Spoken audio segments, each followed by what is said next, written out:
जय माता दी। स्वागत है आप सभी का मेरे चैनल में, जिसका नाम है अनन्या की विलेज लाइफ।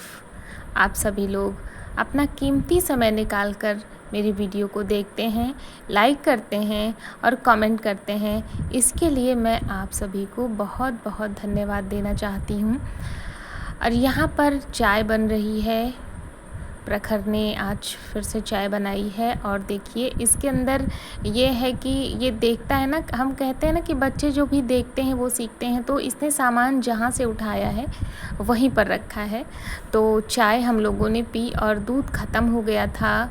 किसी को समय नहीं मिला जाने का। मैंने इसे बोला था कि जा कर के दूध ले आओ, लेकिन फिर इसने जो है पेंडिंग में डाल दिया काम को। तो आज नींबू की चाय बनी है।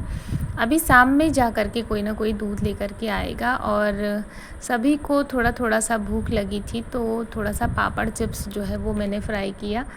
तो हम लोग जब भी पापड़ चिप्स फ्राई करते हैं ना, तो एक साथ बैठ कर के इस तरीके से खाते हैं तो बहुत अच्छा लगता है। और मैंने अभी अभी 10 मिनट पहले ही बर्तन धुले हैं। तो मैंने इन लोगों को बोला भाई कि कुछ ऐसा करो कि जो है बर्तन तुम लोग जो है जूठे ना हो ज़्यादा, क्योंकि जब ये लोग पापड़ चिप्स खा लेते हैं फिर उसमें तेल रिफाइंड लग जाता है, तो उसको फिर बर्तन में रखने का मन नहीं करता और फिर बर्तन यहाँ वहाँ पड़े रहते हैं। तो इन लोगों ने जो है बर्तन बचाने के लिए कागज़ में ही सभी लोगों ने खाया। और मेरा आम का जो अचार है वो बहुत अच्छा बना है, लेकिन पता नहीं क्यों हमेशा तो गल जाता था आम का अचार इतने दिनों में, लेकिन इस बार अचार जो है वो गला नहीं है। शायद मैंने तेल बहुत बाद में डाला था इसलिए। तो मैंने उसे, आज दूसरा दिन है जब मैंने उसे धूप में रखा। तो इस तरीके से मैं सोच रही थी 4-5 दिन लगातार धूप में रखूँगी तो हो सकता है अचार गल जाए, क्योंकि खाने में ना अच्छा नहीं लगता है गला हुआ नहीं है तो। और अनन्या भी आ गई हैं, तो मैंने इन्हें बोला कि 2 डिब्बे मैं उठाती हूँ और एक तुम उठाओ। ये सारा अचार केवल एक इसी डिब्बे में था, लेकिन मैंने फिर इसी वजह से अलग अलग कर दिया कि शायद अलग अलग रहे तो ये गल जाएगा जल्दी से, इस वजह से। और आज जो है गर्मी थोड़ी सी राहत दे रही है, हवा भी चल रही है थोड़ी सी। और अनन्या जो है देखिए मेरी मदद कर रही हैं, लेकर के आ रही हैं। और इसकी आदत है, इसे कोई भी काम बोलो ना तो ये तुरंत ही उस काम को करती है, कभी भी ना मुंह नहीं बनाती है। और कल मैं काम करते वक्त गिर गई थी, थोड़ा सा मेरे पैर में चोट लग गई, तो चलने में दिक्कत हो रही है। तो मैंने प्रखर को बोला कि तुम जा कर के नीचे से चावल ले कर के आओ, क्योंकि चावल जो है ऊपर ख़त्म हो गए हैं। और अनन्या को मैंने बोला कि तुम आलू ले कर के आओ। और मेरे साथ यही प्रॉब्लम है, सामान जो है ना बहुत ज़्यादा इधर उधर है। आलू यहाँ है, चावल वहाँ है, चीज़ें फ्रिज सामने बिल्डिंग में रखी हुई है। तो इस समय पे बहुत ज़्यादा अस्त व्यस्त हैं चीज़ें, तो इस वजह से ना पैर में और ज़्यादा दर्द होने लगता है। और दूसरी बात, इस समय जो है चोट भी कल लग गई है, तो उस वजह से भी थोड़ी सी दिक्कत होती है। तो अनन्या आलू लेकर के आई और मेरा मन था आज कि मैं तहरी बनाऊं, तो मैंने सोचा कि पहले इधर का सारा काम निपटा लेती हूँ, फिर उस तरफ जाऊंगी, थोड़ा सा काम उधर भी है। तो आलू छील करके काट लूँगी, जो कुछ भी तहरी का जो भी व्यवस्था है वो मैं कर लूँगी। प्याज तो पड़नी नहीं है और सारी व्यवस्था रहेगी तो दिक्कत नहीं होगी। और आज सुबह सुबह ना यहाँ पर चावल ख़त्म हो गए, तो मैंने प्रखर से बोला कि जाओ चावल ले कर के आओ, नीचे रखा हुआ है। तो वो गए हैं चावल लाने। और ये ऊपर का कमरा है, यहाँ मैं बहुत ज़्यादा सामान नहीं रखती हूँ, क्योंकि ज़्यादा दिनों तक हमें यहाँ पर रहना नहीं है, जल्दी ही हम लोग यहाँ से शिफ्ट होंगे दूसरी जगह पर। तो इस वजह से ऊपर चढ़ने और उतरने में, सामान लाने और ले जाने में भी दिक्कत होती है। तो इसलिए जितना ज़रूरत है उतना ही सामान मैंने यहाँ पर रखा है, बहुत ज़्यादा सामान नहीं रखा है। और आज नवरात्रि का 6वां दिन है, तो इस नवरात्रि मैंने भी कुछ अच्छे काम किए हैं, कुछ अच्छे निर्णय लिए हैं अपने लिए, अपने बच्चों के लिए, अपने घर के लिए। नवरात्रि के बाद जो दशहरा आता है उसमें क्या होता है, सत्य की जीत होती है असत्य पर, यानी कि जो सच है ना वो जीत जाता है, जीतता है, उसकी विजय होती है। तो जो हमारे ये जो भी त्यौहार होते हैं उनसे हमें कुछ ना कुछ सीखना चाहिए। हर त्यौहार में हमें एक नई अच्छी आदत को अपनाना चाहिए। तो इस नवरात्रि मैंने भी कुछ वादे किए हैं खुद से, जिन्हें मैं ज़रूर निभाऊंगी। और मैंने अक्सर देखा है अपने आसपास कि जब जो एक सच्चा इंसान है, जब वो चीज़ों को बर्दाश्त करता जाता है, उसका कोई जवाब नहीं देता है, तो जो अन्याय है ना, जो अन्याय करने वाले लोग हैं ना, उनकी हिम्मत बढ़ती जाती है और वो उनका अन्याय जो है वो बढ़ता जाता है। तो इसलिए हमें करना ये चाहिए कि हम उतना ही सहें जितना कि सहने की हद है।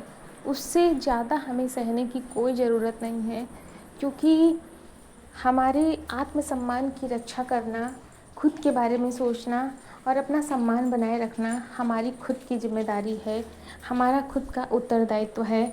तो मैंने इस नवरात्रि खुद से ये वादा किया है कि अब जो भी लोग मुझे वैल्यू नहीं करते हैं, जिन्हें मेरी ज़रूरत नहीं है, जो जो मुझे महत्व नहीं देते हैं, मैं उनसे कोई मतलब नहीं रखूँगी, मैं उनसे एकदम दूरी बना लूँगी। वो मेरे जीवन में कुछ भी मायने नहीं रखते हैं, वो क्या कर रहे हैं, क्या नहीं कर रहे हैं, इससे मुझे कोई फ़र्क नहीं पड़ता। मैं उन पर बिल्कुल भी ध्यान नहीं दूँगी और मैं उनसे कोई भी अपेक्षा नहीं रखूँगी, क्योंकि जब वो मेरे अपने हैं ही नहीं, तो फिर मुझे उनसे कोई भी अपेक्षा क्यों रखनी है।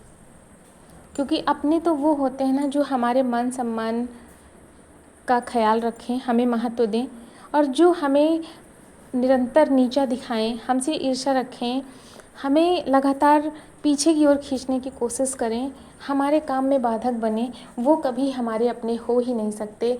तो फिर जब वो हमारे अपने हैं ही नहीं, तो फिर हम उन्हें अपने जीवन में क्यों महत्व दें।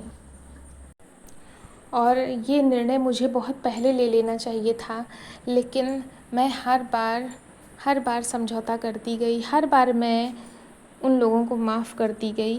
पर इस बार मैंने निर्णय ले लिया है और मुझे बहुत ही आत्मसंतोष है, मुझे अंदर से बहुत अच्छा फ़ील हो रहा है कि मैंने देर से ही सही लेकिन खुद के लिए निर्णय लिया और ऐसे नकारात्मक लोगों से बचने का रास्ता मैंने निकाल लिया है। और यहाँ पर देखिए, ये मैं कल की तैयारी कर रही हूँ। चावल मैंने भिन करके रख लिया है कल सुबह के लिए भी। और इस समय हमारे यहाँ 4-5 दिनों से उड़द की ही दाल बनती है, क्योंकि अरहर की दाल ना मुझे बिल्कुल भी अच्छी नहीं लगती। जिस दिन अरहर की दाल बनती है ना, मैं नहीं खाती। तो इस वजह से उड़द की दाल अच्छी लगती है, मुझे सभी को अच्छी लगती है। तो मैं लगातार ही 3-4 दिनों से उड़द की दाल बना रही हूँ। और जब बिन करके सारी चीज़ें रखी रहेंगी तो फिर आराम से सुबह काम हो जाएगा, खाना भी बन जाएगा, क्योंकि कल सुबह अष्टमी है, स्कूल में छुट्टी है नहीं और हवन भी मुझे करना है। तो मुझे टेंशन तो बहुत हो रही है कि कैसे क्या करूँगी, लेकिन अब करना तो है ही। तो मैं जितना ज़्यादा से ज़्यादा हो सकता है काम शाम को ही निपटा करके रखूँगी। बाकी मैंने सबको बोल दिया है कि भाई कल सुबह तुम लोग मेरी थोड़ी थोड़ी सी मदद करना, ताकि हवन भी हो जाए, खाना भी बन जाए और स्कूल भी पहुंचना ही है।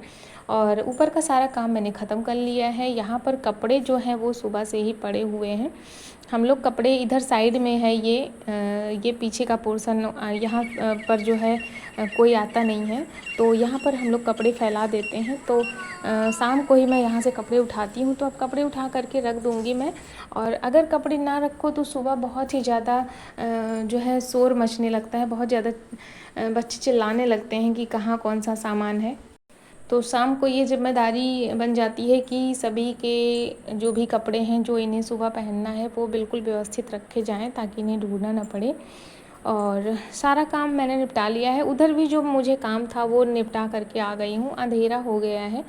और जब मैं उस तरफ गई तो वहाँ मैंने देखा कि फ्रिज में आटा रखा हुआ था, काफ़ी मात्रा में रखा हुआ था, मुझे ध्यान ही नहीं था। और इतना आटा अगर मैं अभी शाम को रोटी नहीं बनाऊंगी तो फिर बेकार हो जाएगा, इसलिए जो मेरा तहरी बनाने का प्रोग्राम था वो कैंसिल हो गया। अब मैं बनाऊंगी, सब्जी भी बनानी पड़ेगी मुझे, तो थोड़ी सी आलू इसी में और काट लूँगी, तो सब्जी, रोटी और चावल बनाऊंगी। क्योंकि सुंदरी को आज सुबह से खाना नहीं दिया गया है, इधर उधर ही उसने जो कुछ भी खाया होगा, तो उसे भी खाना देना पड़ेगा। इसलिए जो है सब्जी, चावल, रोटी बनाऊंगी। बच्चे जो हैं वो अपना काम ख़त्म करके टीवी देख रहे हैं। हस्बैंड भी कल सुबह पूजा के लिए कुछ सामान है जो लाने गए हैं, दूध वगैरह नहीं था और भी सामान था हवन के लिए, वो नहीं था। और वीडियो अच्छी लगी हो तो लाइक ज़रूर करिएगा, चैनल पर नए हैं तो चैनल को सब्सक्राइब कर लीजिए और कमेंट करके मुझे ज़रूर बताइएगा कि आप लोग कहाँ कहाँ से मेरी वीडियो को देखते हैं। और मेरे कुछ दोस्त हैं जो कि प्यारे प्यारे से कमेंट करते हैं मुझे, तो पढ़ करके बहुत ज़्यादा अच्छा लगता है कि आप लोग अपना कीमती समय निकाल करके मुझे कमेंट करते हैं, मेरी वीडियो को देखते हैं और मुझे इतना ज़्यादा सपोर्ट करते हैं। तो चलिए लेते हैं आपसे यहीं पर विदा और मिलते हैं अगली वीडियो में। तब तक के लिए जय माता दी। स्वस्थ रहें, मस्त रहें, अपना ख्याल रखें। राधे राधे।